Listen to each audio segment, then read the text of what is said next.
Magandang araw mga kaibigan. Magkapet pandasal muna po tayo. Ako po si Father Nono. Mga kaibigan, ngayon po ay kapistahan ng Our Lady of Guadalupe na patron ng Mexico at pati na rin ng ating bansa. Alam niyo na po siguro ang kasaysayan ng Our Lady of Guadalupe. Noong 16th century sa Mexico, may isang mahirap na magsasaka na nagngangalang Diego ang pinakitaan ng mahal na Birhen. Anito, sabihin mo sa obispo nyo na magtayo ng simbahan sa Tepayac para sa mga maralita. Hindi naniwala kay Diego ang obispo at humiling ng patunay. Bumalik si Diego kay Maria at ang ginawa ng huli, kumuha ng mga bulaklak, binalot ito sa balabal ni Diego.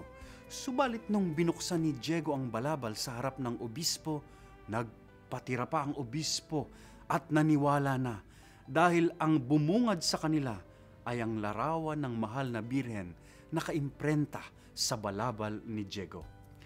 Mga kapamilya, paulit-ulit po ang pinipili ng Diyos ay ang mga taong may kababaang loob, humility.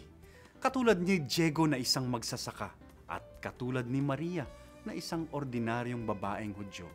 Bakit nga ba? Noong nakaraang buwan po sa pagtatapos ng Synod of Bishops sa Roma, sinabi ng magiting nating Cardinal Luis Antonio Tagle na iisa raw ang hamon ngayon sa simbahan, humility, kababaang loob.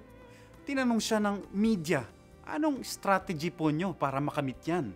At sumagot ang matalinong kardinal, for the Church, humility is not a strategy. It is the very way of Jesus Christ. So we have no choice but to follow in His footsteps.